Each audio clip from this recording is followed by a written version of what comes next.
আল্লাহর ওলি গাউসে পাক আব্দুল কাদের জিলানী ইবাদতের নির্দেশ করেছেন। আল্লাহ ইবাদতের গাছের মধ্যেই জন্ম হয়েছে, ইবাদতের গাছের মধ্যেই আব্দুল কাদের জিলানীর জন্ম। জোরে বলুন সুবহানাল্লাহ। শুধু আমরা না, আজকে তো আমরা শুধু জীবনী শুনি, কারণ আমাদের মা বাবার মধ্যেও তো এই গুণগুলি নাই। কিন্তু এই ইবাদতের সিঁড়ি শাখা কোত্থেকে পাইলেন? আব্দুল কাদের জিলানী রহমাতুল্লাহর ইবাদতের জন্য এত পাগল কোত্থেকে হলেন? এনে ইবাদতের গাছের মধ্যেই জন্ম হইছে। আমরা তো ছোট সময় কত কিছু করে খেলি, গাউসে পাকের জীবনীতে পাওয়া যায় উনি 2.5 বছর 3 বছর 4 বছর বয়সে যখন খেলাধুলা করতেন, উনি মসজিদ বানাইতেন, মাটির মধ্যে মসজিদ বানাইতেন, নামাজের বিছনা বানাইতেন, কিভাবে মসজিদ কিভাবে নামাজ এগুলি বাচ্চাদেরকে দেখাইতেন, বাচ্চাদেরকে দাঁড় করাইতেন, উনি ইমামতি করতেন। জোরে জোরে কন্যা সুবহানাল্লাহ। আর আমাদের দেশের গোলামান জায়গা সিনেমা দেখতো লাইন করে। প্রশ্ন আসবে আমরা কেন যাইগা, উনি কেন যাইতেন না? এটার জবাব আসবে মা বাবা। এটার জবাব আসবে কি বলুন, বলুন না। ঘুমে ধরছে আপনাদের? ঘুমে ধরলেও তো 2টা বাজবো ইনশাআল্লাহ। মা বাবা কেমন? মা বাবা, মা বাবার মধ্যে যে ছিল ইবাদত, আসলে মা বাবার মধ্যে যেটা থাকে এটা তাসির সন্তানের কাছে পড়ে। বাস্তব আব্দুল কাদের জিলানী রহমতুল্লাহর বাবা, যিনি আবু সালেহ জঙ্গি মুসা, আপনাদের মতো যুবক যখন ছিলেন, বিয়ে শাদী করেন নাই, উনি তখনও ইবাদত করতেন। আমরা তো রেডিমেড ইবাদত, বিয়ের আগে কিছুদিন টুপি টাপি লাগাইয়া ভালো দেখায়, যাতে এলাকার লোকজন বিয়ের প্রস্তাবে কেউ জিজ্ঞেস করলে মানুষে বলে না ছেলেটা খুব ভালো নামাজ পড়ে।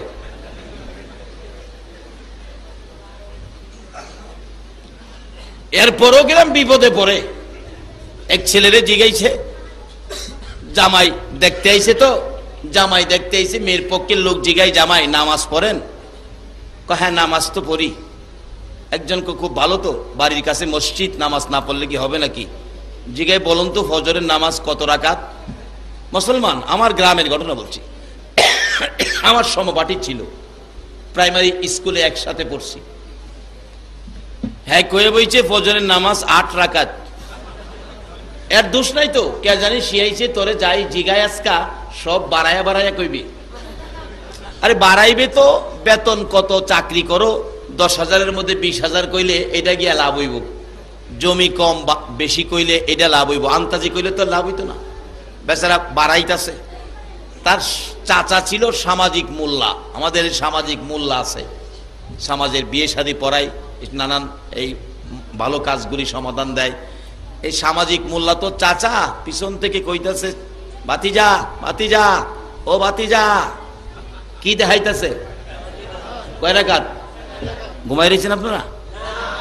বাতিজা, হ্যাঁ চাচা আপনি কথা কেন না? আরেকজন বলতেছে মেয়ের পক্ষের বাবা 8 রাকাত ফজরের নামাজ, এটা তো মানতে পারলাম না। হ্যাঁ আবার চাচারে কয়, চাচা আপনি কোন চাহির কইতাম শুনছেন, হেরা কি কয় 8ই বলে, হেরা মানে না, আপনার চাহির এটা মানবো? 8ই মানাই তারি না, আর আপনি কোন চাহির কইতাম? এই ফাঁকে একটা কাশি মারছে। কাশি মারার পর মেয়ে পক্ষের একজনের জিগায়, বাজান আপনার কি সর্দি? সর্দি? কয় না আমার জক্কা। ওই যে বাড়াইতে কইছে। আচ্ছা কোন তো যেই বারান বাড়াইছে, এই বারান কি লাভ হইব না লস হইব? আজ থেকে প্রায় 25 বছর আগের কথা কইতেছে। ওই সময় কি জক্কা রোগীর কাছে কেউ বিয়া দিব? আরে বাবা বিয়া করবার লাগে হইলেও তো নামাজটা আমার শিখুন দরকার। কিন্তু গাউসে পাকের বাবা বিয়ার আগেই নামাজ পড়ে। আমরা তো সিজনালি নামাজ পড়ি, সামনে কোনো সুযোগ সুবিধা পাইবার লাগিয়া।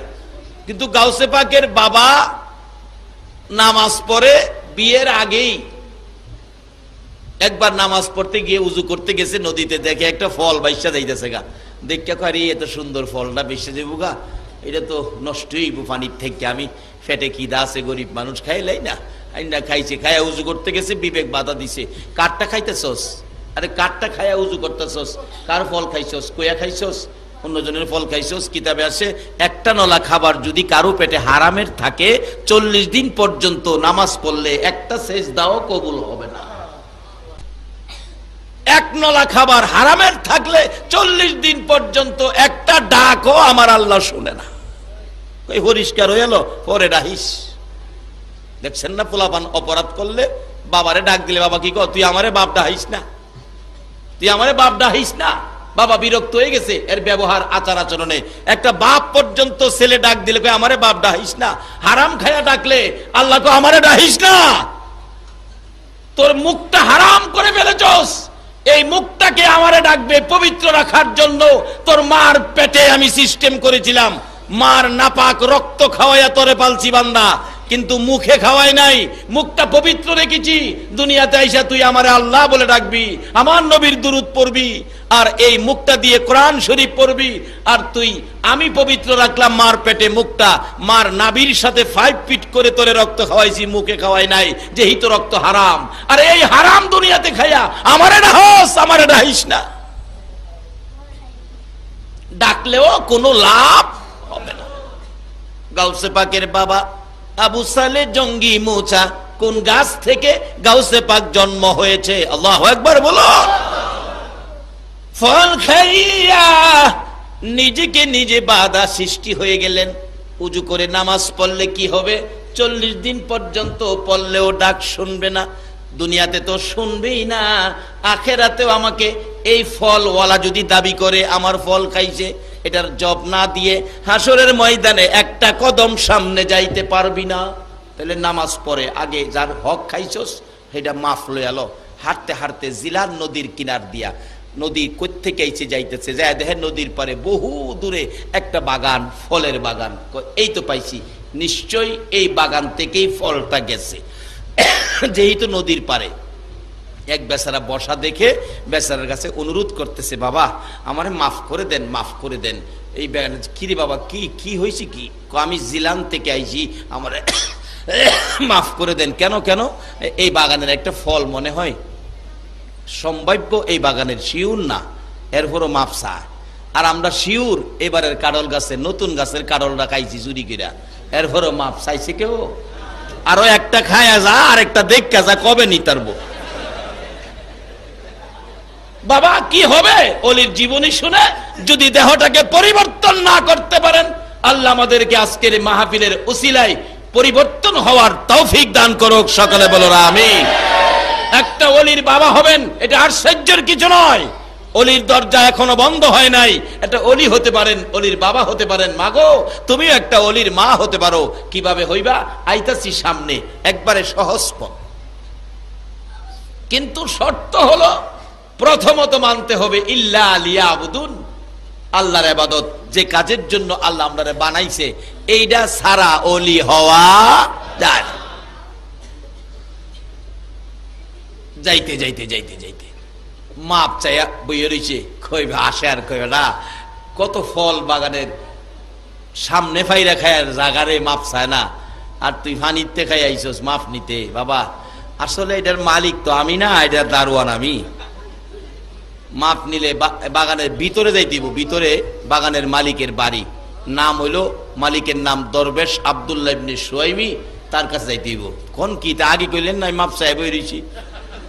বেটা তোর কার্যকলাপ দেখতেছি, বাগানের ফল ফাইরা খাইয়া মাপ চায় না, আর তুই পানিতে খাইয়া মাপ চাইতেইছস। তুই যে কেমন মানুষ রে বেটা, তোরে দেখবার লেগে আমার মন চাইতেছে। আচ্ছা বাবা যাও, ভিতরে যাও, মাপ লই আও। ডাকতেছে দরবেশ আব্দুল্লাহ ইবনে সুয়াইমি বাড়িতে আছেন? আসি তো, আইয়েন একটু বাইরে। আইছি বলেই ভাওয়া ধরছে, হুজুর আমারে মাফ করে দেন। আর কি ব্যাপার বাবা? হ আমি আপনার বাগানের ফল খাইছি। কই আপনারা তো কোনোদিন দেখি নাই, কোত্থেকে ফল খাইছেন? আমি জিলান থেকে খাইছি। আর জিলানতে এখানে ফল খাইছেন কেমনে? নদীটা বাইসা গেছে, আমি খাইছি, আমার মাফ করে দেন। দরবেশ আব্দুল্লাহ ইবনে সুয়াইমি কয়, এই যুবক তো আমার বয়সে পাইছি না। ও এটা কি খারাপ যুবক না ভালো যুবক? এই যুবক তরুণ, এই চরিত্র নিয়ে তোমরা বড় হও, এই চরিত্র নিয়ে সমাজে বেরিয়ে যাও, তাহলে এই সমাজে শান্তি আসবে, এই সমাজে রহমত আসবে, এই সমাজে বরকত আসবে। এই সোনার বাংলার জমিনের নিচে আমার আল্লাহ সোনার খনি দিয়ে দিবে। তোমরা যদি সেই আদর্শে যদি সোনার মানুষ হতে পারো,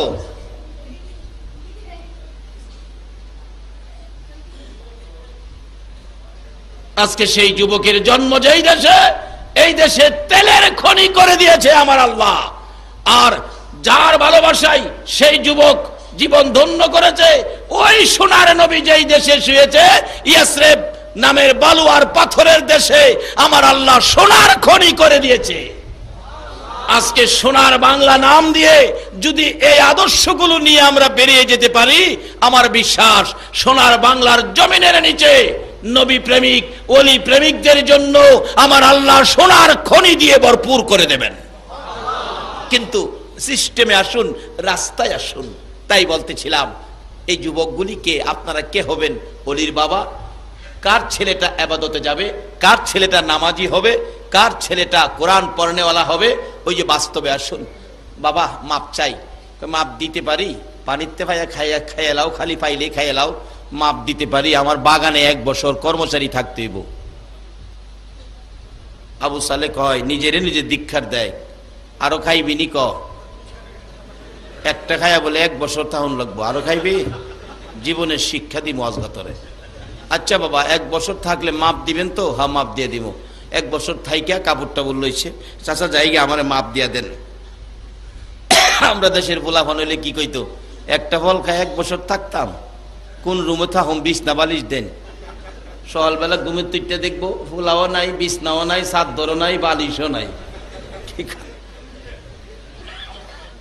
1 বছর থাইকা নিজের কাপড় টাপড় লইয়া জায়গা মাপ দেন জায়গা। না বাবা আরো 1 বছর তখন লাগবো। খারইছি আরো 1 বছর? চাচা 1 ফল খাইছি 2 বছর। আচ্ছা মাপ দিবেন তো? হাসরে আটকাইতেন না তো? না, 2 বছর থেকে জায়গা। চাচা 3 বছর আর ঘুরেন না জায়গা। কয় আরো 1 বছর তখন লাগবো। 3 বছর থাইকা চাচা আরো ঘুরাইবেন? কয় না এবার ঘুরাইতাম না, এবার তোমারে বিদায় দেন। তো খালি বিদায় দিবেন, মাপ দিতেন না? মাপ পাইতে গেলে আরেকটা শর্ত আছে। কি? আমার একটা মেয়ে আছে, মেয়েটারে বিয়া করলে মাপ দেন। এটা তো কথাই। যাক বিয়ে যখন করছি না, বিয়াটা একটু করুন লাগবো। আচ্ছা আমি রাজি হইলাম, বিয়া করবো, মাপ দিবেন তো? বলে হ। তো এটা তো 3 বছর আগেই পারতেন, তো আমার 3 বছর ঘুরাইলেন কি লেগা? বিয়া দিবার ইচ্ছা আছে, আগেই দেলাইতেন, লইয়া বাই যেতাম গা। 3 বছর ঘুরাইলেন কি লেগা? বাবা ঘুরাইছি যে 3 বছর আগে আমার মেয়েটা বিয়ার উপযুক্ত হয় নাই, বিয়ার উপযুক্ত হয় নাই, এখন বিয়ার উপযুক্ত হয়েছে, এখন তোমারে বিয়ে দিব। তো দেন আমি রাজি আছি। বাবা রাজি যে হইছো, শোনো আমার মেয়ে কিন্তু চোখে দেখে না। কোন কি? চোখে দেখে না? ভাগ্যটা কি আমার খারাপ হইল? যে অন্ধ মেয়ে কে চাইবো বিয়া করতো? ওখানে বিয়ে করব, কারণ টাকা পয়সা বাড়াইয়া দিলে লই যাবো বাড়ি, যা করছে কথা। আচ্ছা দেন, বিয়ে দেন। শুনেন আরো সমস্যা আছে। কি? কথা বলতে পারে না। High high. 3 নাম্বার, কানে শুনে না, ডাকলেও শুনতো না। 4 নাম্বার, হাঁটতে পারে না। 5 নাম্বার, চেহারার রং সুবিধা না। হিসাব করে, চোখ দেখে না, কানে শুনে না, কথা কইতে না, হাঁটতে পারে না, রং সুবিধা না। এটা কোনটা নিতাম? তো আমি কোনটা নিতাম? ও আবু সালে আরো খাইবিনি? আরো খাইবিনি? আর জীবনে কত মানুষের হক মাইরা খাইলাম। আবার মসজিদে গিয়ে নামাজ পড়তে পড়তে কপালও আধা কেজির একটা দাগ বানাইছে। আধা কেজি। বাবারে পরের হক মাইরা আধা কেজি দাগ বানাইছো। যার হক মাইরা দাগ বানাইছো, হাসরের দিন খারাইবো আল্লাহ এই যে আধা কেজি দাগ কপালো, হ্যাঁ আমার সম্পত্তি মাইরা খাইছে। আল্লাহ কইব সম্পত্তি তারটা ফিরাইয়া দাও। আল্লাহ আমি সম্পত্তি কইতে দেন। তাইলে জীবনে কত হাজার রাকাত নামাজ পড়ছো? একটা পয়সা করে হিসাব। 1 পয়সার জন্য 700 রাকাত কবুলিয়াত নামাজ দাও। 1 পয়সার জন্য 700 রাকাত কবুলিয়াত নামাজ তারে দিয়ে দাও। হিসাব করে দিতে দিতে দিতে দিতে এই যে কপাল দাগ ফলাইছিন, সব দেওয়ার পরেও তার ঋণ সুদ হবে না। আল্লাহ আমার তো আর নামাজ নাই, আমি কি করব? তাহলে এই লোকটার জীবনে যা পাপ করছিন, পাপগুলি তুমি নাও।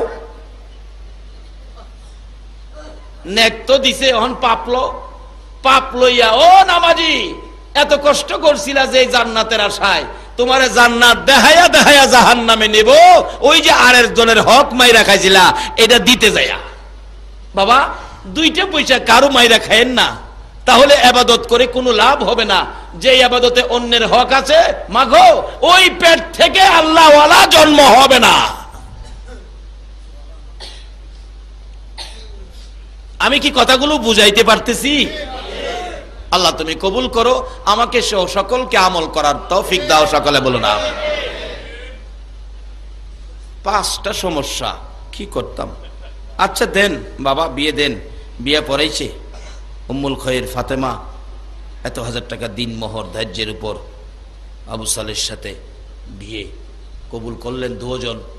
এবার শ্বশুর দরবেশ আব্দুল ইবনে সুহাইমি জামাই বাবুরে ডাইকা মাথায় হাত বোলায় দোয়া করে দিছে, যাও বাবা বাংলা ঘরে বসো, তোমার বিবি সাহেবা আসবে, একটু সাক্ষাৎ কথাবার্তা বলো, তারপরে তোমাদের বিদায় ফাইসালা আমি করব। আবু সালে মাথা চুলকার কয়, বাংলা ঘরে আইবো কেমনে আইবো? আর তো বলে পারে না, বুঝাই না কেমনে আইবো, আর তো পারে না। আবার কয় গর্তে বাইরিয়া ডাক দিব, আমি না হেডসাই আনুম, কত বলে কইতারে না। এরপরে সুহ দেয় না, আমি যদি ডাহি একদিকে থেকে যাইবো এটা আরেক দিকে। কি বিপদ রে। বইয়া বাংলা ঘরে টেনশন ফিল করতেছে। একটু পরে দেখে গো পূর্ণিমার চাঁদের মতো চেহারা, আল্লাহু আকবার, হরিণের চোখের মতো জিলজিলে 2টা চোখ, সুন্দর শাড়ি পরে টুকটুক করে হাঁটতে হাঁটতে আসতেছে। যাকে দেখলে নয়ন জুড়াইয়া যায়। দরজার মধ্যে দাঁড়াইছে, ডাইনি হাতে শরবতের গ্লাস, বাম হাতে পাখা। দরজায় দাঁড়াইয়া ডাক দিছে, সালাম দিলাম গো প্রাণের স্বামী আবু সালে। কি দিল? কি দিল? কয় না কি দিল? ওখানের দিন কোন স্ত্রী স্বামীরে সালাম দেয়? এটা মাথা নেশা গেছে বইছে, 3 জন লাগে ধাক্কায়া মাথা সোজা করতে। সালাম দিলাম গো প্রাণের স্বামী আবু সালে, সালাম দিলাম গো প্রাণের স্বামী আবু সালে। বলুন সালামটা দেওয়া ভালো না খারাপ? আমার নবীর উম্মতের মধ্যে 1 নাম্বার উম্মত ওই ব্যক্তি হবে যে আগে সালাম দেয়। দুঃখ লাগে, একটু লেখাপড়া শিখা বড় হাফ প্যান্ট ফিন্দা, বড় হাফ প্যান্ট চিনছেন না? বড় হাফ প্যান্ট ফিনলেই অফিস আদালতে যাইয়া সালাম নাই, বস গুড মর্নিং, বসেরে কয় গুড মর্নিং বলে। ও মুসলমানের সন্তান, তোমার লজ্জা থাকা উচিত। যেই জাতি যাদের চরিত্র গুড মর্নিং, তারা আজকে যাইয়া দেখো ইরাকের জমিনে এসে আমাদের মুসলমান মা বোনদেরকে কারাগারে বন্দী করে নির্যাতন করতেছে। তাদের ভাষা, তাদের চরিত্র তোমাদের কাছে থাকতে পারে না। যারা আমার নবীরে সন্ত্রাসী বলে ফেলেছে, তাদের ভাষা তোমাদের মুখে থাকতে পারে না। যারা গুড মর্নিং গুড নাইট ব্যবহার করবা, নবীর শাফায়াত তোমাদের নসিব হবে না। তোমাদের মুখে থাকা দরকার কি বলুন? সালাম। সালাম ব্যতীত মুসলমানদের মুখে অন্য কোনো শব্দ ব্যবহার করা উচিত হবে না। রাসূল বলেছে আমার উম্মতের মধ্যে যারা আগে সালাম দিবে তারা 1 নাম্বার উম্মত হবে। 1 নাম্বার।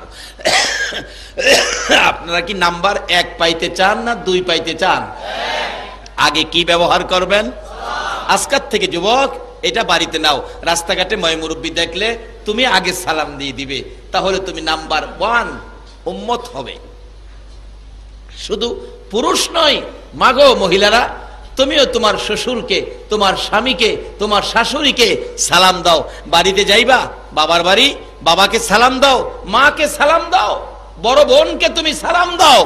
এই শিক্ষা দিয়েছে ইসলাম। এবার ডাকতেছে উম্মুল খৈর ফাতেমা, দরজায় দাঁড়াইয়া ডাকে, স্বামী অনুমতি দাও, ঘরের ভিতরে ঢুকি, খেদমত করার সুযোগ দাও। শরবতটুকুন এনেছি, শরবতটুকুন পান করুন, বাতাস করার সুযোগটুকুন দান করুন। আবু সালে দেহে যে ডায়া খার হইছে এটা তো হেডার লগে মিলে না। কইছে চেহারার রং বলে সুবিধা না, এর চেয়ে সুবিধার রং পৃথিবীতে মনে আর নাই। কথা বলে কইতারে না, যে কণ্ঠে কথা কয় মানুষ গইলে যাইব গা।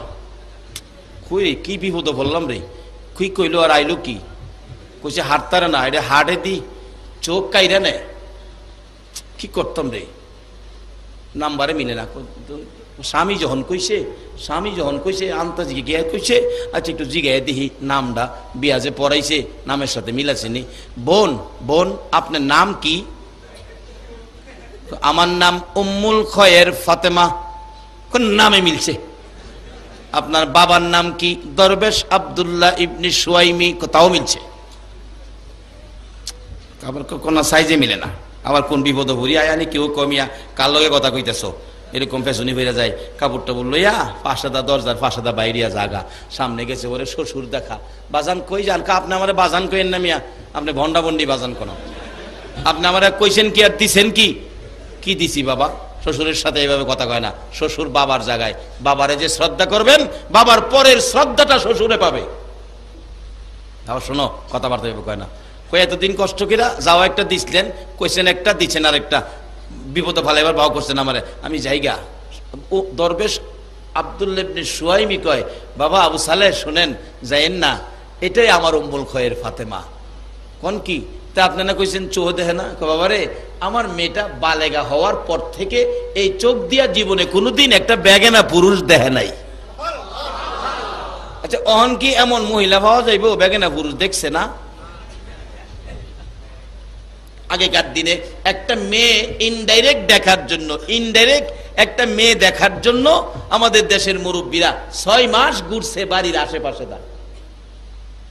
6 মাস ঘুরছে, একটা মেয়ে দেখার সুযোগ পাইছে না। এরপরে কি করব? আনুষ্ঠানিকভাবে বউ দেখার তারিখ দিছে।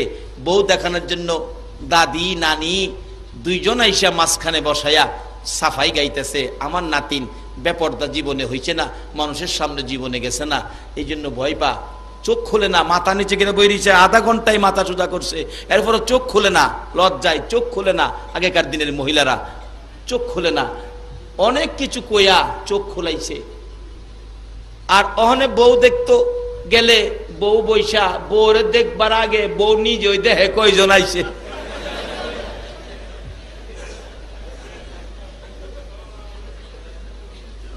এক বেচারা গৃহস্থী করে, তো জমি যে করে আর কি, আমাদের এলাকায় গৃহস্থ কয়, আপনাদের এলাকায় কি কয়? গৃহস্থ কয়। এই গৃহস্থ বেচারা বউ দেখতে গেছে, ছেলের বউ বিয়ে করাইব, যে বউরে জিগাই, মাগো 10 জন কামলা খেতে আইলে কয়সের চাউলের ভাত পাক করতে হবে? 10 জন কামলা খেতে আইলে কয়সের চাউলের ভাত পাক করতে হবে? বউ জিগায়,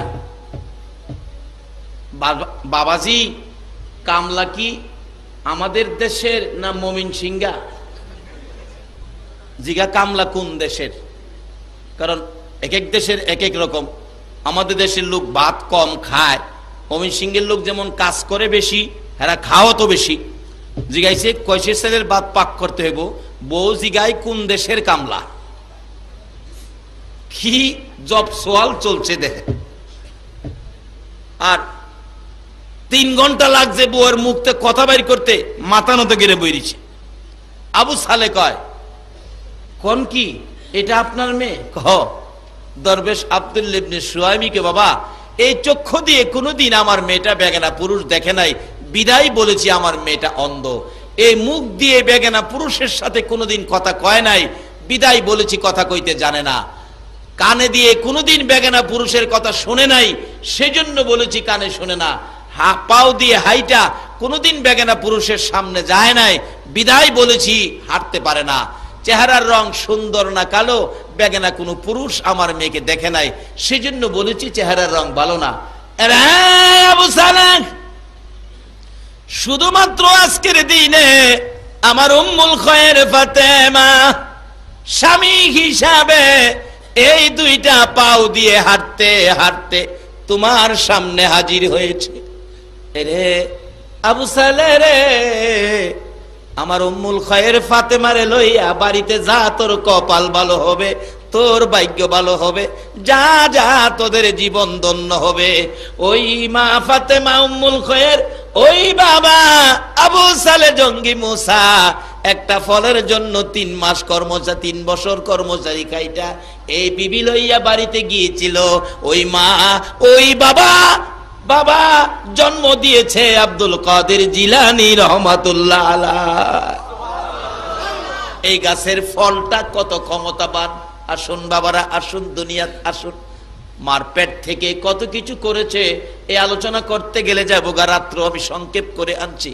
দুনিয়াতে আসলেন যেদিন রমজান শুরু হবে সেদিন মানুষ আশ্চর্য, আকাশ মেঘাচ্ছন্ন, চাঁদ দেখতে পারে নাই, কি করব রোজা রাখবে কিনা।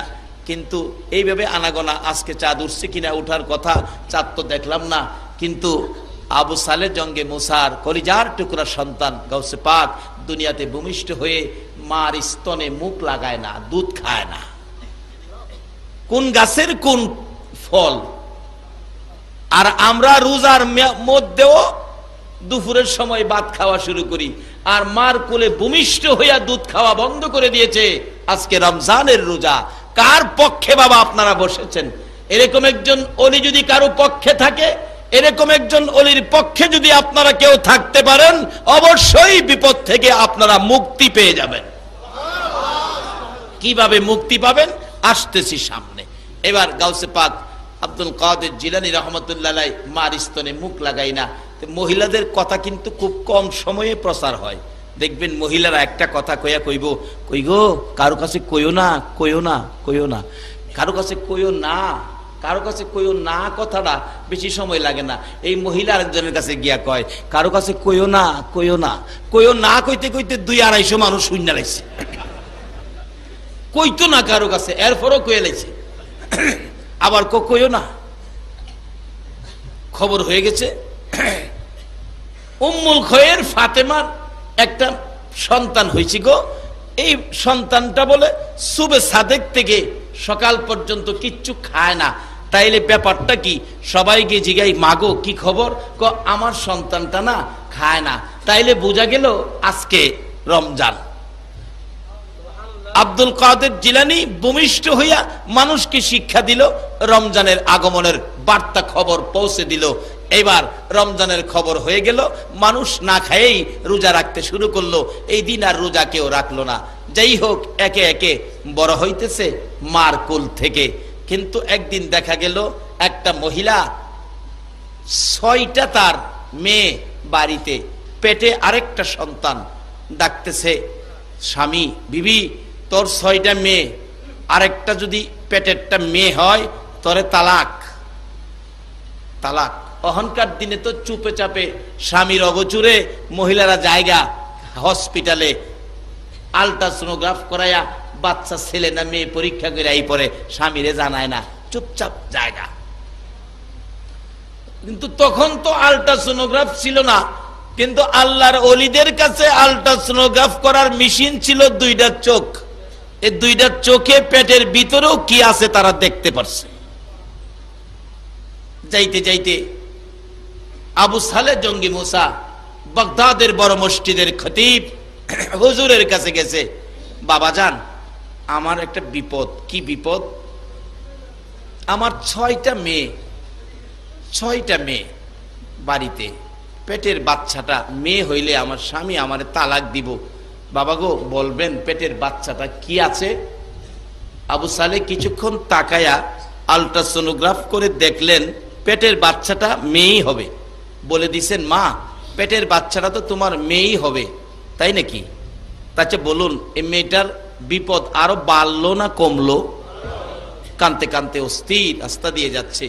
কিন্তু ছোট বাচ্চা আব্দুল কাদের জিলানী রাস্তার মধ্যে খেলাধুলা করতেছিলেন।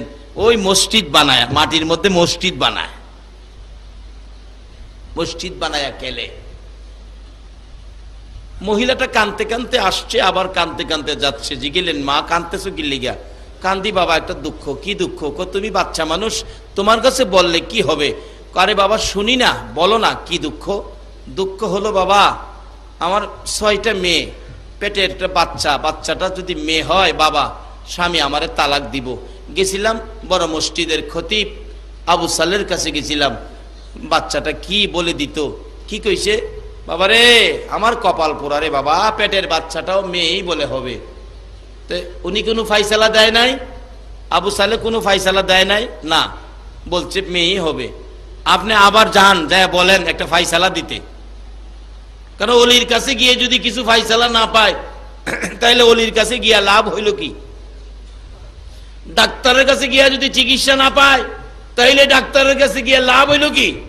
বাচ্চা পিচ্ছি কি কয় দেখছেন নি?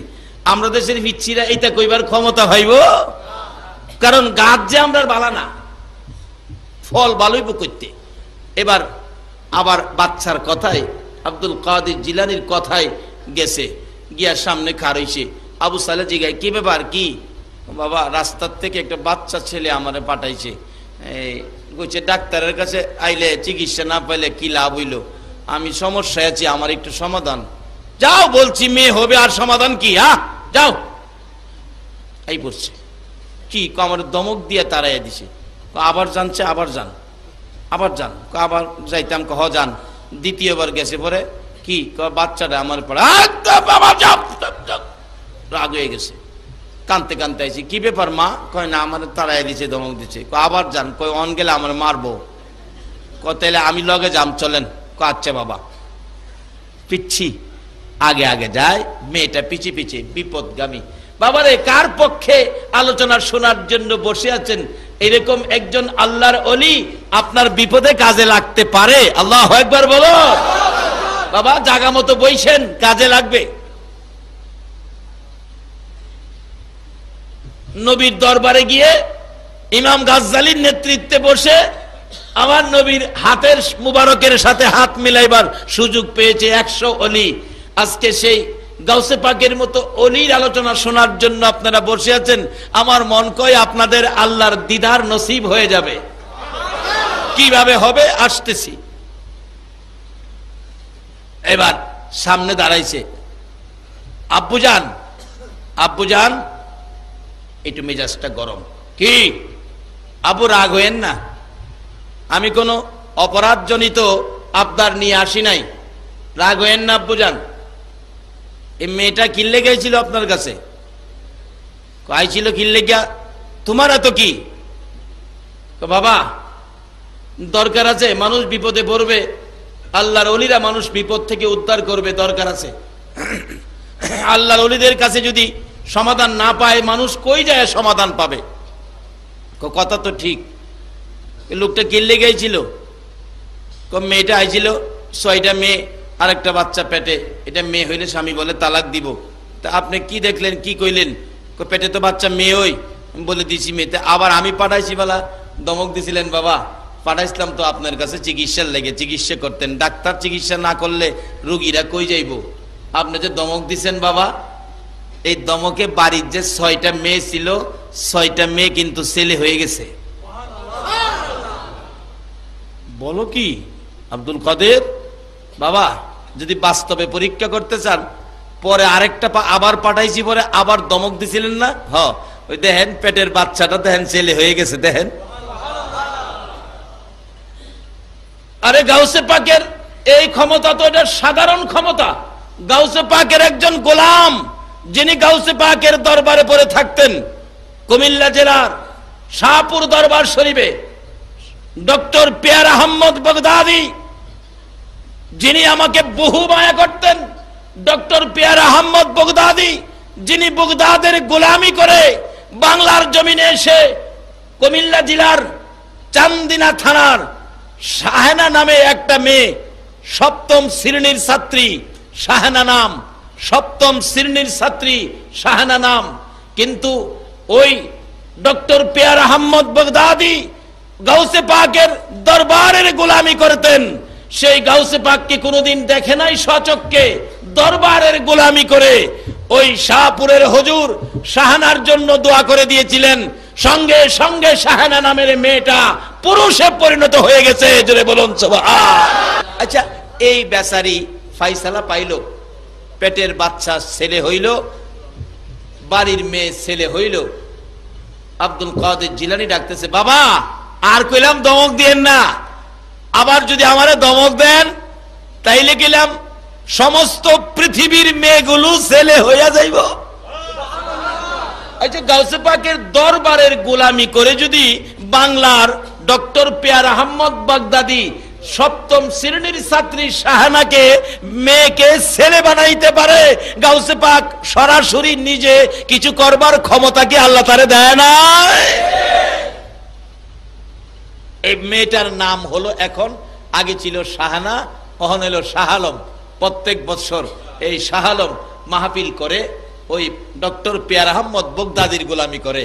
ডক্টর পেয়ার আহমদ বাগদাদির গোলামি করে কুমিল্লা জেলার বরুড়া থানার জলম নামে ইউনিয়নের বাজারের মধ্যে ডক্টর পেয়ার আহমদ বাগদাদির নামে দরবার শরীফ করেছে।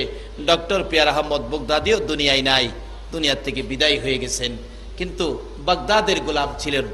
বাগদাদের গোলামি করে দুনিয়ার থেকে বিদায় হয়েছে, কিন্তু ওনার গোলামি করতেছেন ওই সপ্তম শ্রেণীর ছাত্রী শাহানা হইলেন পুরুষ, এখন তার নাম হলো শাহ আলম।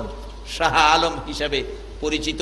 প্রত্যেক বৎসর মাহফিল করে, ডিসেম্বর মাসে আমি যাই, এই বৎসর শুধু যাইতে পারি নাই। আমি বলবো পেয়ার আহমদ বাগদাদি গাউসে পাকের দরবারের গোলামি করে যদি বাংলাদেশের মেয়েকে ছেলে বানাইতে পারে, গাউসে পাক কি পেটের বাচ্চা সহ মেয়ে ছেলে বানাইবার ক্ষমতা আছে না? কেন? সেই সম্পর্ক গড়ে তুলেছে আমার আল্লাহর সাথে। এই সম্পর্ক গড়তে গেলে আল্লাহর সাথে সম্পর্ক করতে হবে।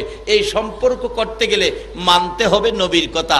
নবীজি বলেছেন হাদিস শরীফে, আসসালাতু মেরাজুল মুমিনিন, তোমরা নামাজ দিয়ে মাওলার সাক্ষাৎ, মাওলার দিদার, মাওলার সম্পর্ক গভীর করো। বলুন, গাউসে পাকের বাবার কাছে কি এই নামাজের সম্পর্ক ছিল? তাইলে গাউসে পাকের মধ্যেও নামাজের সম্পর্ক আসতেছে কিনা বলুন? গাউসে পাকের জীবনীতে আসুন, নামাজের বেলায় উনি কত গুরুত্ব দিতেন।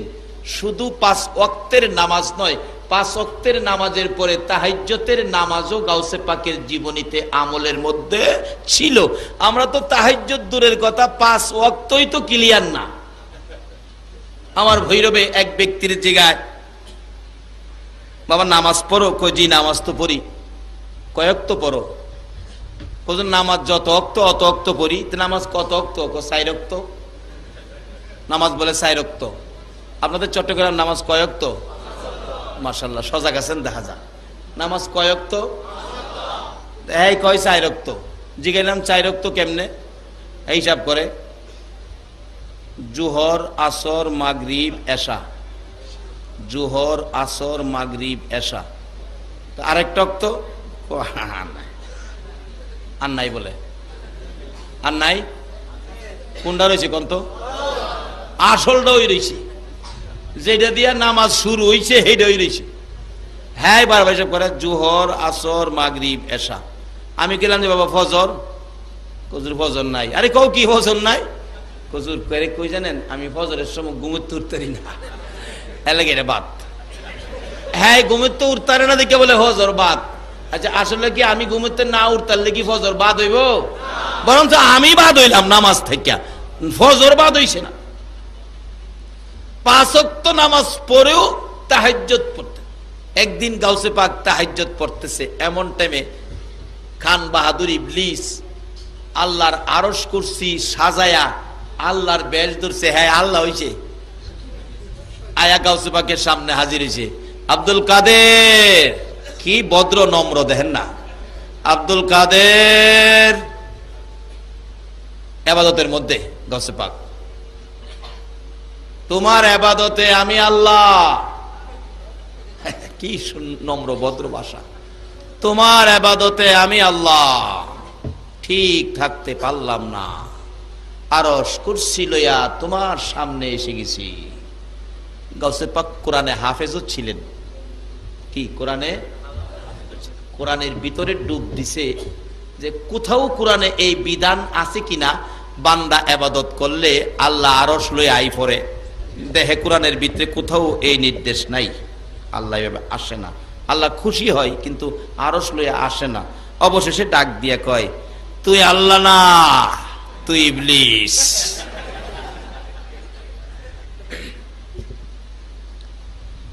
কিন্তু গাউসে পাকের এই ক্ষমতা আছে দেখে না ধরছে কি কর। আর আমরার মতো একজন মানুষের কাছে যদি আয়া কইতো এই সাজ সরঞ্জাম লইয়া আমি আল্লাহ পড়ছি, তাইলে গিয়া ফাও হয়ে গেলাম, বলে না আল্লাহ গো বলুন, শয়তানের ফাও বললে ঈমান থাকবো? কিন্তু একজন আল্লাহর ওলির সাথে সম্পর্ক রাখেন, এরকম বিপদ আপনারও হইতে পারে। এই বিপদে ঈমান বাঁচাইতে গেলে একটা আল্লাহর ওলিই পারে, এছাড়া কেউ পারবে না। বাস্তব। ইমাম ফকিরউদ্দিন রাজি নজিমউদ্দিন কুবরার জীবনী। ইমাম ফকিরউদ্দিন রাজি নজিমউদ্দিন কুবরা। ইমাম ফকিরউদ্দিন রাজি বিরাট বড় আলেম ছিলেন, উচ্চ স্তরের জ্ঞানী ছিলেন। আমি একজন ছিলেন আর কি, আমি একজন, বুঝলেন না, বড় আলেম হইলেই তো এটা আমিত্ব আইসা যায় অনেকেরই আর কি। নাইতে শয়তান সমস্ত ফেরেশতাদের শিক্ষক ছিলেন। আজকে সে লানতের তক্ত জাহান্নামের সার্টিফিকেট লইয়া ঘুরতেছে। কেন? আমিত্ব, আমি এত বড়, বাবা আমি বড় হইও না। আল্লামা শেখ সাদি বলেছেন, মিঠা দাও আপনি হস্তি কো अगर कुछ मर्तबा चाहते हो कि दाने खाक में मिलकर गुले गुलजार होता हो। তুমি যদি তোমাকে দামি করতে চাও, তোমার আমিত্বটাকে বিলীন করে দাও। আমি কিছুই জানি না, আমি কিছুই না, আমার মধ্যে কিছুই নাই। যদি তুমি এইভাবে তোমাকে বিলীন করে দিতে পারো, তুমি একদিন সুনাম খ্যাতি অর্জন করতে পারবে, গুলে গুলজার হয়ে যাবে। আল্লাহু আকবার বলো। যেই হোক, ওদিকে আমার আলোচনা না, আমার আলোচনার দিক যাচ্ছে। ইমাম ফকিরউদ্দিন রাজিকে কে জানি বলতেছে, তুমি নজিমউদ্দিন কুবরার কাছে বাইয়াত গ্রহণ করো, মুরিদ হও। বারবার কে জানি বলতেছেন। অবশেষে কি করব, একজন সাধারণ মানুষ নজিমউদ্দিন কুবরার কাছে গেলেন, যা দেখে একজন সাধারণ লেবাস, সাধারণ মানুষ বেশি রয়েছে। হুজুর, আপনার কাছে পাঠাইছি মুরিদ এবার লেগে, আমারে মুরিদ করবেন। গিয়ার কিন্তু চেঞ্জ হয় নাই, আমারে মুরিদ করবেন, মুরিদ করবার লেগে পাঠাইছে। দুর্বল হইয়া না, গিয়ার ফার্স্ট গিয়ারে রয়েছে, হন সেকেন্ড গিয়ারেও আইছে না। কারণ আইব কেমনে, এত বড় আলেম।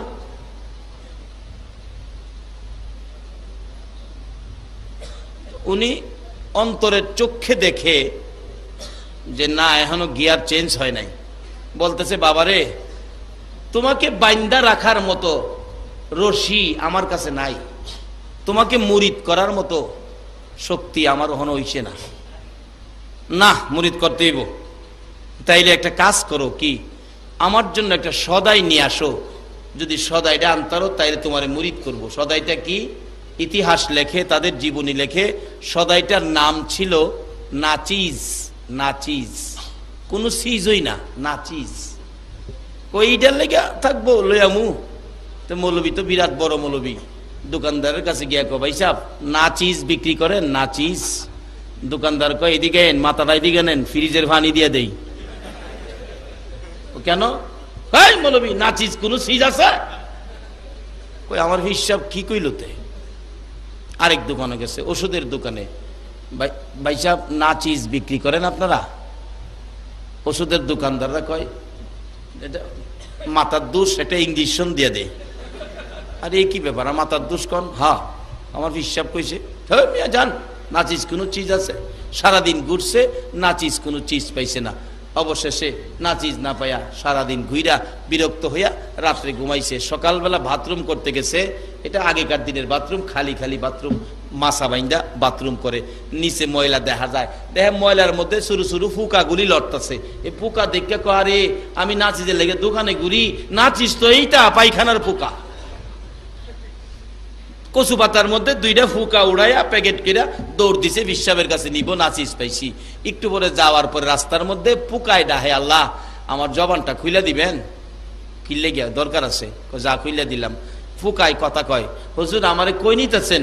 ফিরের কাছে। কিনলে গিয়া ফিরে নাচিস চাইছে, তা আমারে নেন কে রে? তুই তো নাচিস, তুই পায়খানার পোকা, এর চেয়ে আর কি আছে নাচিসের?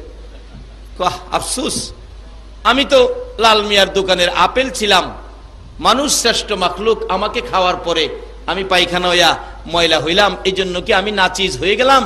আমি তো আপেল ছিলাম। আরেকটাই কয়, আমি তো সবুজ মিয়ার দোকানের ফার্মের মুরুখ ছিলাম, 130 টাকা কেজি কিনে আনছো, আইনা খাইছো, সৃষ্টির শ্রেষ্ঠ মাখলুক, এই জন্য আমি নাচিজ হয়ে গেলাম। আল্লাহ, এই বিচারটা তোমার কোর্টে দিলাম, আমি তার বিরুদ্ধে বিচার চাই। আমারে নাচিজ কইল কি লেগা? এই পোকার মুখে কথা শুনে ওনার হাত থেকে পোকাগুলো জমিনে পড়ে গেল। একটা দৌড় মারছে। পিসা হুজুর দেখতাছেনি সব ঘটনা? কয় না, কয় না।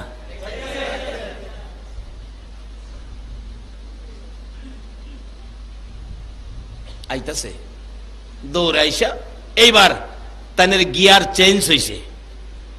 আগে যে গিয়ার আছেন আমি আমি সে, গিয়ার চেঞ্জ হয়েছে। উস্তাদ পিসাব হুজুরের আইসা হয়ে গেছে, হুজুর আমারে মুরিদ করেন। কো বাবারে, আমার সদাই কই? ও সদাই আনছি। কই সদাই দাও? হুজুর আমি নিজেই নাচিস, আমি নাচিস। কো বাবা এইবার ঠিক আছে, মিঠা দাও अपनी हस्ती को, अगर कुछ मुर्तबा चाहते हो कि दाने खाक में मिलकर गुले गुलजार होता। তোমার আমিত্বটাকে বিলীন না দেওয়া পর্যন্ত তুমি কিছু পাইতে পারো না। এবার মুরিদ করছে, এরপরও কয় না, এখনো তোমার কিছু চেঞ্জ হয়েছে কিন্তু পরিষ্কার হয়েছে না।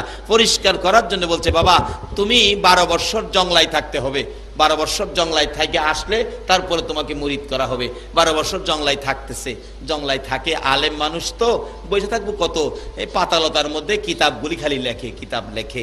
এ তার চাইতে বড় আরেকজন হুজুরের সুরত ধরে খান বাহাদুর ইবলিস আয়া জিগা ইমাম ফকিরউদ্দিন রাজি, কি করো?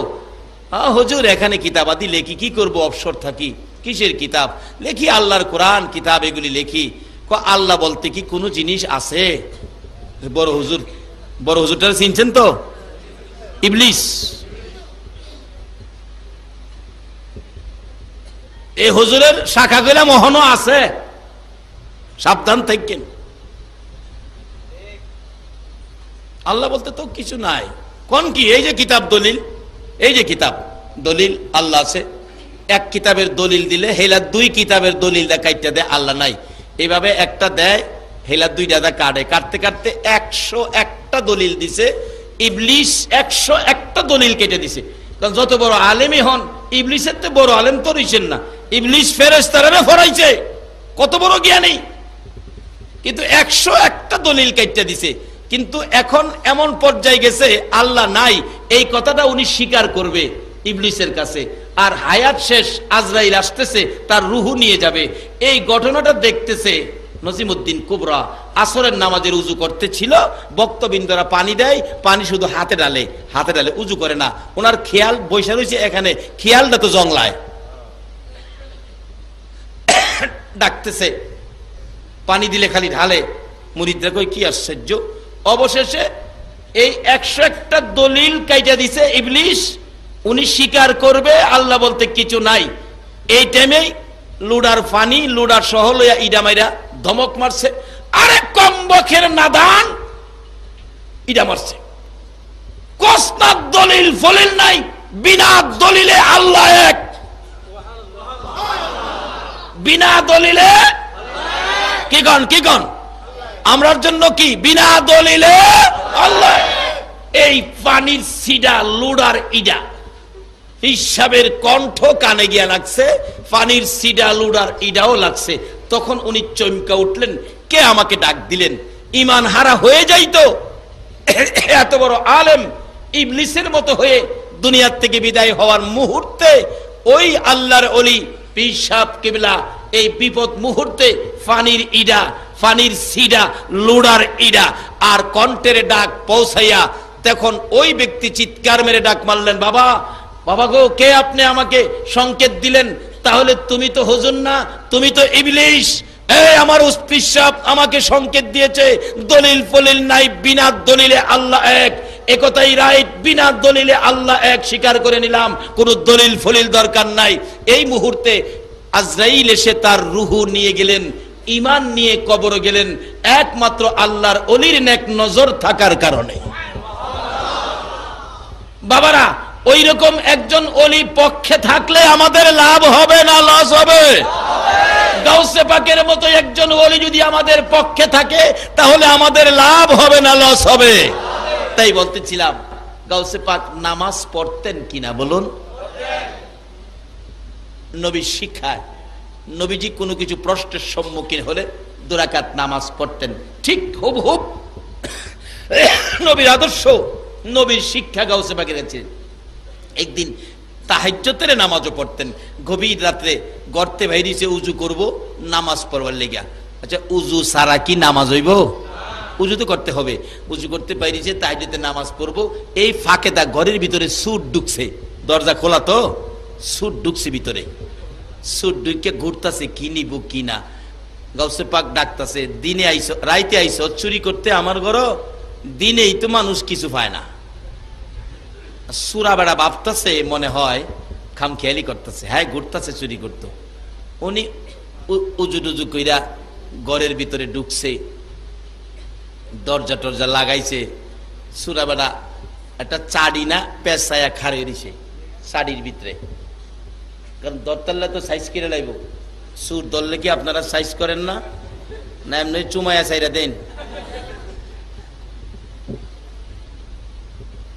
নামাজে দাঁড়াইবো গাউসে পাক, এমন টাইমে হযরত খিজির আলাইহিস সালাম যাচ্ছে, এ ওলিকুল শিরোমণি, এই মুহূর্তে শহরের একজন কুতুব ইন্তেকাল করেছে, একটা কুতুবের ব্যবস্থা এখন করে দেন, না হয় শহর অ্যাক্সিডেন্ট হবে।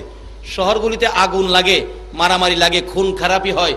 যখন শহর কুতুবের মধ্যে শর্ট পড়ে, 40 জন কুতুব লাগে একটা শহর চলতে, যে কোনো এলাকায় অ্যাক্সিডেন্ট বিপদ মনে করবেন এই এলাকার কুতুবের ইন্তেকাল, এই জন্য এখানে বিপদ হইতেছে। যতক্ষণ পর্যন্ত এই কুতুব এখানে নিযুক্ত না হবে ততক্ষণ পর্যন্ত আপনারা ভাববেন না চট্টগ্রাম শহর শুধু কমিশনার দিয়ে চলে, শুধু মেয়র দিয়ে চলে। আল্লাহর পক্ষ থেকে, রাসূলের পক্ষ থেকে কুতুবগণের, ওলিগণের, মেয়র এবং কমিশনারের বাজেট করা আছে, তাদের উসিলাতে চলছে, আমাদের উসিলাতে নয়। আবার আসুন সেই দরজাগুলি আবার আমরা খুলি, সেই দরজার সাথে আমরা সম্পর্ক রাখি। এবার গাউসে পাক বলতেছে, এত রাত্রে আইছেন কুতুবের লেগিয়া, কই যাবো? না এখন দিতে হবে। এত রাত্রে আইছেন, এখন কোত্থেকে দিমু? আচ্ছা একটু অপেক্ষায় থাকেন, দেখি। ডাকতেছে, এই শাড়ির ভিতরে তুই কে? আয় বাইরিয়া। আচ্ছা, সুরে না দেখলেও গাউসে পাক দেহেনি, আয় বাইরে আয়। হ্যাঁ কয়, আমার মনে হয় এমনি বয় দেখাইতেছে, বাইরে না। আবার করে, তুই ইমুকের ফুলা, ইমুক না, বাপের নাম লইয়া কইতেছে, বাইরে আ, চুরি করতে আইসলি? ভাগ্য বলা, আয় দিকে আয়। কি করবো? আয়া দৌড়ে ভাইয়া ফিরে গেছে, হুজুর আমারে মাফ করেন, আমি আর জীবনে আপনার বাড়ি চুরি করতে আইতাম না। করে, মাফ করবো আল্লাহ, তুই একটা কাজ কর। কি? উজু কইরা যা। সুরে রে কয়, উজু কইরাই তো। সুরে কয়, উজু কইরা আয়াম, উজু করবার লেগে যাই লই না, খালি গর্তে বাইরিছে যাই। আর আমার ধরে রাখতে পারবো? গর্তে বাইরে আই পড়ছি। দিছে দৌড়, দৌড় দিছে, খালি মাঠ যাইবো গা, গিয়া টিনের বেড়াত ফট লাগে, ফাম কেরা সেইদিকে দৌড় দিচ্ছে টিনের বেড়া। গাউসে পাক হাসে, আরে পাগল যাইস না। কি বলেন? ওলিদের একটা কেরামত আছে না? আছে, আছে। কেরামতের অজন্যদিন কেরামত যে কত কিসিমের যে আছে, খালি দুনিয়াত না, কবরে গিয়াও কেরামত। যেই দলের হেরা কেরামত বিশ্বাস করে না, যেই দলের হেরা কেরামত বিশ্বাস করে না, সেই দলের মৌলবী একদিন ওয়াজ করতেছে। আমি এইবার গিয়া মজা হয়েছে, ওয়াজ করতেছে আল্লামা শিবলি রহমতুল্লাহ জীবনী। আল্লামা শিবলি রহমতুল্লাহ মৃত্যুর পরে ওনার এলাকায় নাকি একটা কাফন চূড়া আছেন, কাফন চূড়া। হে বেটার ওয়াজ কি সুন্দর হয়েন্টে পড়ছে। তোরার জুতা দাও, ওই তোরারে বাইরে আম। কি? হেরার জুতা দাও, ওই হেরারে বাইরে আম। আমরার দোষ কি? হেরা ওই বাড়ি খাইতেছে, ওয়াজ করতেছে। ঠিক এইভাবে আল্লামা শিবলি ওনার এলাকায় একটা কাফন চূড়া আছেন। কাফন চূড় চিনেন তো? কাফন দিয়া মুর্দার মাটি দিয়া গেলে রাত্রে এই কবরটা কুইরা মুর্দারের গায়েতে কাফনটা খুইল্লাই না হয় বিক্রি করে। এটারে কয় কাফন চোরা। চিন্তা করেন, রাত্রে কবরস্থানের পাশে দা যাইতে ভয় করে, আর হ্যাঁ কবরের ভিতরে গিয়া মরা মানুষের কাফন খুললেন না বিক্রি করে, কেমন বেসরা। তা আল্লামা শিবলি রহমতুল্লাহ আলাইহি উনি কাফন চোরারে মৃত্যুর আগে ডাইকে আনছে, বাবারে আমার তো মৃত্যু হয়ে যাবে, সময় কাছাকাছি, আমি বেশি দিন বাঁচবো না, তোর তো অভ্যাস কাফন চুরি করস, আমার কাফনটা তো তুই চুরি করবে। সুরে বলে না শুনে ধর্মের কাহিনী, আমার কাফনটা তো তুই চুরি করবে, বলে হ্যাঁ চুরি তো হুজুর করুম, আমার অভ্যাস যেটা। আমার কাফনটা চুরি কইরা কত বিক্রি করবে? আমার কাফনটা চুরি কইরা তুই কত বিক্রি করবে?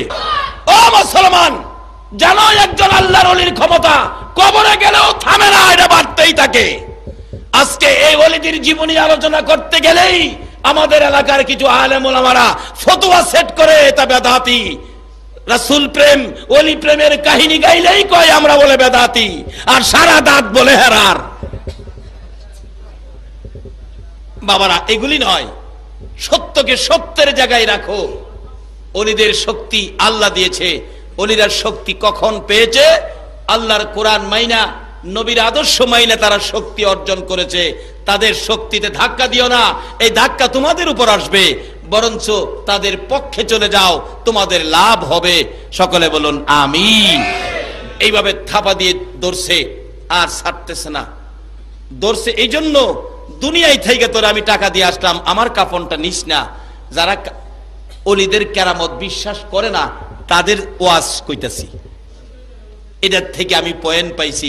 মাশাআল্লাহ, যে এলাকায় হেরার এলাকায় ওয়াজ পরে পরে এইটা দিয়ে ওই হেরারে মাইট দেই, অহন আর কথা কয় না। এবার ধরে রাখছে, অনেকক্ষণ পর ছেড়ে দিছে। হ্যাঁ মাগো মাগো করে কান্নাকাটি করে উঠছে। ওইটা রাত্রে গভীর তো, বাড়িতে গেছে, যাওয়ার পরে জ্বর আইসা গেছে। পরের দিন সকালবেলা ওই কাফন চোরার মৃত্যু হয়ে গেছে। আল্লাহ বলছে আমার ওলিদের সাথে যারা বেয়াদবি করবে আমি তাদের বিরুদ্ধে যুদ্ধ ঘোষণা করব। আল্লাহর সাথে কি যুদ্ধ করে আপনারা কেউ পারবেন? গাউসে পাকের জীবনীতে ইবাদত ছিল বিদায়, ইবাদতের মধ্যে দাঁড় করাইছে সুর বেড়ারে, 2 রাকাত নামাজ পড়। হ্যাঁ হুজুর আমি নামাজ পড়তাম। আরে বেটা কথা কইতে নামাজ, হুজুর আমি নামাজ জানি না। আরে বেটা কারো কেমনে পড়ুন? আরে দাঁড়া। আচ্ছা, গাউসে পাক তো নামাজ পড়ে আল্লাহর সাথে সম্পর্কের জন্য, কারণ নবীজি হাদিস শরীফে রাস্তা খুলে দিয়েছে, আসসালাতু মেরাজুল মুমিনিন, নামাজের মুমিনের জন্য নামাজ হলো মাওলার দিদার, মাওলার সাক্ষাৎ পাওয়ার বাহন। 1 রাকাত নামাজ। আল্লাহ কয় বন্ধু তোমার লগে যেমন মেরাজে রফরফ বুরাব পাটায়া দেখা করছিলাম, আর তোমার উম্মত যদি 2 রাকাত নামাজে খাড়ায়, 1 রাকাত নামাজ রফরফ বানাবো আর 1 রাকাত নামাজ বুরাক বানাবো, আমি মাওলার দিদার দেখাইয়া দেব। সেই একমাত্র মাওলার দিদারের জন্য একমাত্র বস্তু হলো নামাজ, নবীর শিক্ষায়। এই নবীর শিক্ষায় শিক্ষিত হওয়া আমাদের দরকার আছে কিনা বলুন? কেন নবীর শিক্ষায় শিক্ষিত হবেন না? আমার নবী আপনার আমার জন্য 63 বছর জিন্দেগি কত কষ্ট করেছে, কত ব্যথায় নবী ব্যতীত হয়েছে, কত দুঃখ। মা আয়েশা সিদ্দিকার জীবনী খুললে পাওয়া যায়। মা আয়েশা প্রশ্ন করেছিলেন, ইয়া রাসূলুল্লাহ জীবনে কতদিন কত জায়গায় মার খেয়েছেন, কোন দিনের মায়ের আপনার কাছে বেশি কষ্ট মনে হয়েছে, দুঃখ লেগেছে বলুন? আমার নবী চোখের পানিগুলো গাল বেয়ে বেয়ে জর্জর করে ছেড়ে দিলেন। আয়েশা রে মায়ের কথা মনে করিস না রে আয়েশা, সবচেয়ে বেশি কষ্ট রে তাইবের জমিনের যুবকদের মাইরে পেয়েছি। আমার নবী কিছুক্ষণ চুপ করে থেকে আবার বললেন চোখের পানি ছেড়ে দিয়ে, তাইবের জমিনের মায়ের কথা, তাইবের জমিনের দুঃখের কথা, কষ্টের কথাও আমি নবী বুইলা যাই রে যখন আমার গুনাহগার উম্মতের কথা মনে হইয়া যায়। কেন নবী মনে করবেন না? মা আয়েশা সিদ্দিকা বলেন, আমার নবী তাইবের জমিনের মায়ের কত ব্যথা কত কষ্ট আমি একদিন প্রশ্ন করেছিলাম। আমার নবী গোসল করে হুজরায় ঢুকলে অনুমতি চাইলাম, ইয়া রাসূলুল্লাহ অনুমতি দেন আপনার চেহারা মুবারকে তোল মালিশ করব। তোল মালিশ করার জন্য যাইয়া দেখি আমার নবীর চেহারা এত সুন্দর চোখ ফিরানো যায় না। এই সুন্দর চেহারার মাঝে মাঝে কালো কালো দাগ, বসন্তের দাগের মতো চামড়ার ভিতরে গর্ত হয়ে আছে। মা আয়েশা হাত বুলাইয়া বুলাইয়া দাগগুলোর মধ্যে চিহ্নিত করে আঙ্গুল দিয়ে চাপা দিয়ে ধরে ধরে বলতেছেন, হুজুর হুজুর গো, এ সুন্দর চেহারায় দাগগুলো কিসের? আমার নবী চোখের পানি ছেড়ে দিলেন। আয়েশা রে, ও আয়েশা, সব কথা আমাকে প্রশ্ন কইরা জিগাইও, এই দাগের কথাগুলো আমারে জিগাইও না। এই দাগের কথা মনে হইলে আমার কলিজা মানাইতে পারি না। রে আয়েশা, এই দাগগুলো হলো তাইবের জমিনের যুবকদের পাথরের আঘাতের দাগ। আয়েশা রে, বিনা অপরাধে, বিনা দোষে, বিনা কারণে কোনো দোষ করি নাই, কোনো ব্যথা দেই নাই, কারো কোনো ক্ষতি করি নাই রে আয়েশা। বিনা অপরাধে, বিনা দোষে রে যুবকেরা আমাকে চারদিক ঘেরাও করে মারতে মারতে সমস্ত শরীর ক্ষত বিক্ষত, একবার নয়, দুইবার নয়, তিনবার করে আমাকে বেহুশ করে ফেলেছে। আমি রক্তমাখা দুইটা হাত বাড়াইয়া বলেছিলাম, এরে যুবকেরা, আমারে কোন অপরাধে মারো, আমারে কোন দোষে মারো, আমি কি ক্ষতি করেছি, কেন তোমরা আমারে মারতেছো? তোমরা এইভাবে আমারে আর মাইরো না, আমি সহ্য করতে পারি না রে যুবকেরা। তোমাদের কি মায়া লাগে না, দয়া লাগে না? তোমরা শুনো আমার দুঃখের কথা। যুবকেরা রে, আর মারিস না, আমার মা নাই, আমার বাবা না। এরে আয়েশা কোনো কথাই শুনলো না রে, এইভাবে আমাকে মারতে মারতে তিনবার করে বেহুশ করেছে। ওই পাথরের আঘাতের দাগগুলো আমার চেহারায়। মা আয়েশা সিদ্দিকা বলেন, ইয়া রাসূলুল্লাহ, এই দাগগুলো যদি তাইবের জমিনের যুবকদের পাথরের আঘাতের হয়, নবী গো, আমি জানি আপনার দোয়া আমার আল্লাহ কবুল করেন, একটু দোয়া করুন দাগগুলো যেন পরিষ্কার হয়ে যায়। আমার নবী কান্দে, রে আয়েশা, এই দাগ আমি দোয়া করে পরিষ্কার করব না রে, এই কষ্টের দাগ আমি রেখে দিলাম রে আয়েশা। হাসরের জমিন যেদিন কায়েম হবে, আদা দুপুরে সূর্য নেমে আসবে, সূর্যের তাপে মাথার চার ফেটে নাকে মুখে কানে দিয়ে মগজ গলে গলে বাহির হবে।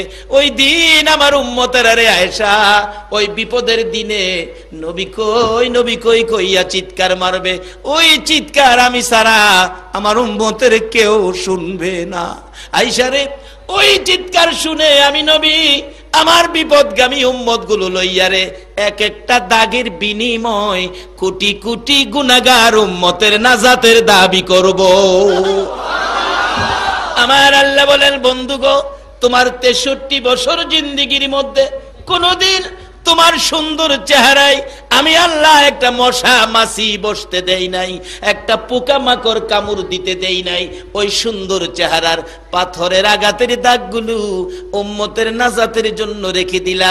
যাও বন্ধু, কথা দিলাম, তোমার উম্মত যারা হবে, তোমাকে যারা ভালোবাসবে, তোমার আদর্শে যারা চলবে, তোমার প্রেমের মালা যারা গলায় দিবে গো বন্ধু, হাসরের ময়দানে তোমার উম্মতের আমি আল্লাহ মাফ করে দিব। এরে বাবা যুবকেরা, ওই নবীর কথা শোনার জন্য, নবীর আদর্শ লইয়া যারা ওলি হয়েছে তাদের কথা শোনার জন্য, নবীর ভালোবাসায় যারা এই পর্যন্ত বসে আছো, আমার মন বলে তোমাদের জন্য আমার নবী ফুলসিরাতের ঘাটে বসে থাকবে। কে আপনারা মাহফিলের আয়োজন করেছেন? কে কোন মা আপনাদেরকে পেটে রাখছে? কারা এই রাত পর্যন্ত সময় দিয়েছেন? অবশ্যই আপনাদের জীবন ধন্য হবে, ভাগ্য ভালো হবে। ওলিদের রুহানি ফয়েজ আমার নবীর দিদার নসিব স্বপ্ন যুগে হয়ে যাবে ইনশাআল্লাহ। আসুন, আমি শেষ পর্যায়ে চলে গেলাম, এবার গাউসে পাকের আলোচনা দিয়ে আমি শেষ করতে যাচ্ছি। গাউসে পাক আল্লাহর ওলি ডাকতেছেন নামাজের বিছনায়, দাঁড়া বেটা দাঁড়া। দাঁড়াইছে কোন তো, আমরা তো নামাজে দাঁড়াই আল্লাহরে খুশি করতাম, নবীরে পাইতাম। এই সুরা বেটা তো নামাজে দাঁড়াইছে কি আল্লাহ খুশি করতো? জান্ডা বাসাইবার লাগিয়া। হ্যাঁ, নামাজে দাঁড়াই কই কেমনে যে যাইতাম বাড়ি তাজগা, কপালে কি বাড়ি নাই? এদিক দিয়ে হাই চিন্তা করে জান বাসাইতো, আর গাউসে পাক দুইটা হাত তুলছে, আল্লাহ আল্লাহ গো, আমি আব্দুল কাদের সুরের আইনা নামাজের বিছনা দাঁড় করাইছি, আমি যদি একটা সুরের নামাজের বিছনা টানতারি, আচ্ছা একটা সুরের নামাজের বিছনাত আইনা যদি ভালো করতে পারে, তা আল্লাহর ওলি কি কাজটা খারাপ করলো না ভালো করলো? তাহলে তাদের জীবনী সমাজে আলোচনা করলে কি সমাজের উপকার হবে না ক্ষতি হবে? এক কিসিমের লোকের আছে এগুলিও মানে না, কয় বেদাত বলে, বেদাত খালি কয় বেদাত। আপনাদের চট্টগ্রামে কম, কারণ চট্টগ্রামে এই কথা কই না কম, আমাদের এলাকায় এগুলি নিয়ে বহু ধাক্কাধাক্কি হয়, বেদাত বেদাত। তা আমি আবার স্টেজ উঠতে কি বাবারা, বেদাত শুনলে আপনারা আতঙ্কত পড়েন না, বেদাত মারাত্মক কিছু না। বেদাত শব্দের অর্থ হলো নতুন কাজ। কি জিনিসটা সহজ হয়ে গেছে না? এমনি তো বেদাতকে মন হয়ে যে করে যেন জল্লা বুঝা শেষ বেহেস পাইতো না, জাহান্নামও গেছে গা, মানে করে একবারে শর্টকাট দিলা। আমি বললাম যে আতঙ্ক হইেন না, বেদাত মারাত্মক কিছু না। বেদাত শব্দের অর্থ নতুন কাজ। বললাম যে ভাই ওয়াজ করে বেদাত, এই বাইরে কুয়েন এই তার বডির মধ্যে জামাটার মধ্যে 17টা বেদাত। এইভাবে সিলি দিয়ে নবীজি নবীর আমলে যেগুলি ছিল না, নবীর পরে যেগুলি বাইরেছে এটিও বেদাত। আচ্ছা নবীজির আমলে মাইক ছিল, মাইক মাইক দিতে বেটা ওয়াজ করতেছে, বেদাত কইতাছে হ্যাঁ গইদি ফইলা নাম্বারের বেদাত সামনে লয়ে লইছে। চিন্তা করছেন নি ব্যাপারটা? এই সাধারণ মানুষের আইনা এই বেদাত বেদাত কইয়া একটা বিভ্রান্তির মধ্যে ফেলাই দিছে। এই আজকে ক্লিয়ার হন, বেদাত কিছু না, বেদাত আতঙ্কের কিছুই না। বেদাত শব্দের অর্থ নতুন কাজ। এই মাইকটা দা ওয়াজ করুন, এটা তো বেদাত। এই যে ভিডিও করতেছে ক্যামেরা দিয়া, এটাও তো বেদাত। ফিজের রাস্তাটা হাঁটেন, এটাও বেদাত। রিক্সা তুডুন বেদাত, সিএনজি তুডুন, ওখানে নতুন বেদাত হলো গ্যাসের গাড়ি তুডুন। যেই মৌলবী গ্যাসের গাড়ি তুইটা ওয়াজ করতে কইব বেদাত, এই মৌলবী রাজি হইনেন না, তুমি হলো সবচেয়ে বড় বেদাত। এই যে ফ্যানের বাতাস খাইতেছেন, এটাও তো বেদাত। নবীর আমলে এই ফ্যান ছিল? এক কথাই বুঝাইলাম, নবীর আমলে যেগুলি ছিল না, নতুন যেগুলি এখন আবিষ্কার হয়েছে, এতই বেদাত। একটা হইলো বেদাতে সাইয়া, একটা হইলো বেদাতে হাসানা। একটা লাভজনক বেদাত, একটা হইলো গুণাজনক বেদাত। লাভজনক বেদাত হইলো বেদাতে হাসানা, যেটা এই বেদাত।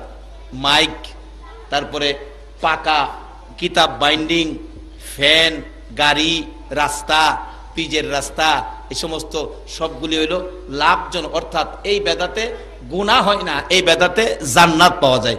গুনাহ হয় ওই বেদাতে যে বেদাতগুলি নেক কাজ মনে করে কিছু ভাইয়ের আছে, নাচানাচি, মদ গাঞ্জা, ঢুল ঢাঙ্কর এগুলি বাজাইয়া নামাজ রোজা নাই, ভালো কথা নাই, ভালো নসিহত নাই, সমাজের ভালো কাজ নাই, এই যে হেইগুলি করে, হেইগুলি হইল বেদাত।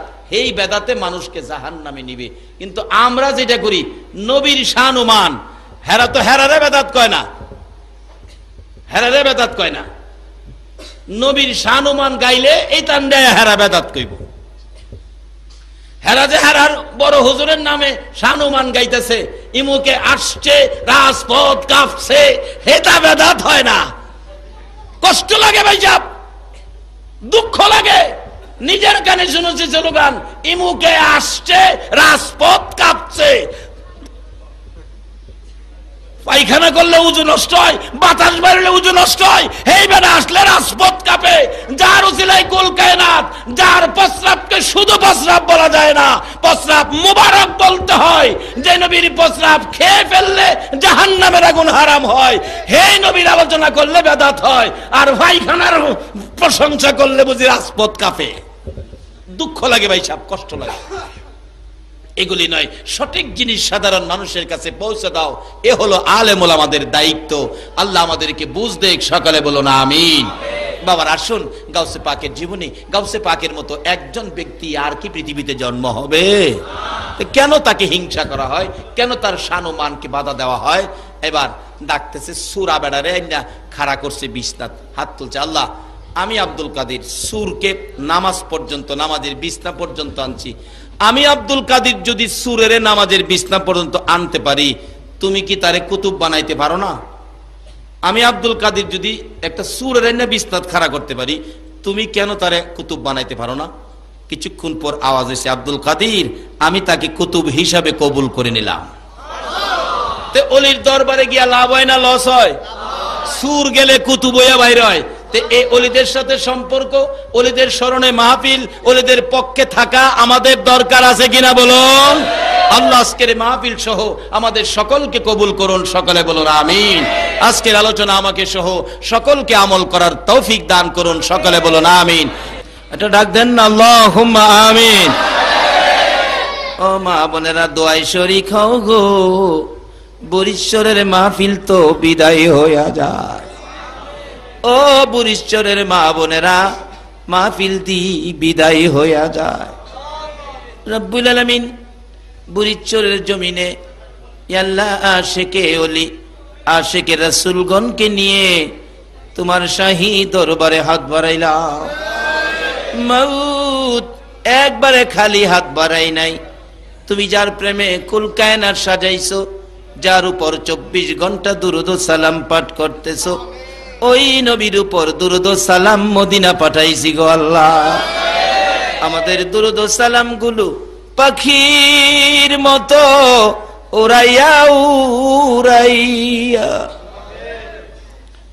দয়ার নবী মায়ার নবীর কদম মুবারকে পৌঁছাইয়া দাও। দুরূদ ও সালাম উসিলা করে আজকের মাহফিল উসিলা করে আমরা যারা হাত বাড়াইছি আমাদের তামাম জিন্দেগীর গুনাহগুলো ক্ষমা করে দাও। মাবুদ আমরা জানি না কিভাবে ডাকলে আমরারে ক্ষমা দিবা, আমরা জানি না কিভাবে ডাকলে তুমি খুশি হইবা। তোমার নবীর উপর দুরূদ সালাম মদিনা পাঠাইয়া গাউসে পাকের জীবনী আলোচনা শেষ করিয়া তোমার শাহী দরবারে হাত বাড়াইছি। আল্লাহ গো, তোমার নবীর উপর দুরূদ ও সালাম গাউসে পাকের জীবনীর উপর উসিলা করে আমরা যারা হাত বাড়াইছি আমাদের তামাম জিন্দেগীর গুনাহগুলো ক্ষমা করে দাও। ইয়া আল্লাহ, কে কত গুনাহ করেছি তুমি যদি হিসাব জিগাও গো, আমরা কেউ হিসাব দিতে পারবো না, শুধু শুধু লজ্জা পাবো। আমরা আখিরি নবীর উম্মত, লজ্জা দিলে তোমার কি লাভ হবে গো আল্লাহ? লজ্জা দিও না, কার জীবনে কত গুনাহ হিসাব জিগাইও না। কে মেয়ে, কে পুরুষ, কে যুবক, কে বুড়া, কাউরে কিছু কইও না। এই মাহফিলের উসিলায় আমরারে তুমি মাফ করে দাও। ইয়া আল্লাহ, মা বাবা যারা দুনিয়াতে আছে হায়াত বাড়িয়ে দাও। মা বাবা কেমন জিনিস পূজার তৌফিক ছেলে মেয়েদেরকে দান করে দাও। ইয়া আল্লাহ, দাদা দাদি, নানা নানি, শ্বশুর শাশুড়ি, আলী আওলাদ, বংশধর, মই মুরব্বী, পাড়া প্রতিবেশী, খানদানবাসী, মহব্বতী, খাস করে বুড়িচরের জমিনের নিচে, তামাম পৃথিবীর জমিনের নিচে যত মোমেন মোমেনাত ঘুমিয়ে আছে সকলের কবর জান্নাতের বাগান বানাইয়া দাও। মাবুদ গো, এই মাহফিলের আয়োজন যারা করেছে, এই সোনার ছেলেরা, লক্ষ্মী ছেলেরা, একটা মাহফিল সাজাইতে কত কষ্ট, কত মানুষের কাছে গেলে কত কথা কইয়া ফিরাইয়া দিত, কত জনে দমক মারতো, ছেলেগুলি দমক সহ্য করে জান্নাতের বাগান সাজাইছে গো আল্লাহ। এই ছেলেগুলো রে তুমি কবুল করছো নি, এই ছেলেগুলো রে তুমি কবুল করছো নি গো আল্লাহ। এই আয়োজন যারা করেছে, এই আয়োজনে যারা সাহায্য সহযোগিতা করেছে, বুদ্ধি পরামর্শ দিয়েছে, দেশে বিদেশের থেকে যারা মাহফিলের খরচ যোগাইছে, আল্লাহ তাদের বংশধর মই মুরব্বী যারা কবরে, সবাইকে তুমি মাফ করে দাও। আল্লাহ গো, আজকের মাহফিলে যারা দূর দূরান্ত থেকে আসছে সকলের আত্মীয় স্বজন বংশধর যারা কবরে, মাফ করে দাও। আমরা যারা হাত বাড়াইছি আমাদের সকলকে তুমি নেক হায়াত বাড়াইয়া দাও। আমাদের মধ্যে যারা অভাবী, অভাব দূর করে দাও। যারা বিমারি, বিমার শেফা করে দাও। যারা নামাজি, নামাজ কবুল করে লও। যারা নামাজ পড়ে না, নামাজের বুঝ দান করে দাও। ইয়া আল্লাহ, যারা ব্যবসা করে ব্যবসায় বরকত দাও। যারা চাকরি করে পদোন্নতি দান করে দাও। যারা গৃহস্থী করে জমির ফসলে বরকত দাও। ইয়া আল্লাহ, যারা বিদেশ থাকে সকল প্রবাসীদেরকে তোমার কুদরতি হাতে দিলাম গো আল্লাহ। সকল বিদেশি ভাইদেরকে তুমি হেফাজতে রাখো গো আল্লাহ। যারা বিদেশ যাবে চেষ্টা করতেছে তাদের মনের আশা পুরা করে দাও গো আল্লাহ। যতগুলো দরখাস্ত করলাম সবগুলো তুমি কবুল আর মঞ্জুর করে নাও। সাল্লাল্লাহু তাআলা আলা খায়রি খালকিহি মুহাম্মাদি ওয়া আলা আলিহি ওয়া আসহাবিহি আজমাইন বিহাক্কি লা ইলাহা ইল্লাল্লাহু মুহাম্মাদুর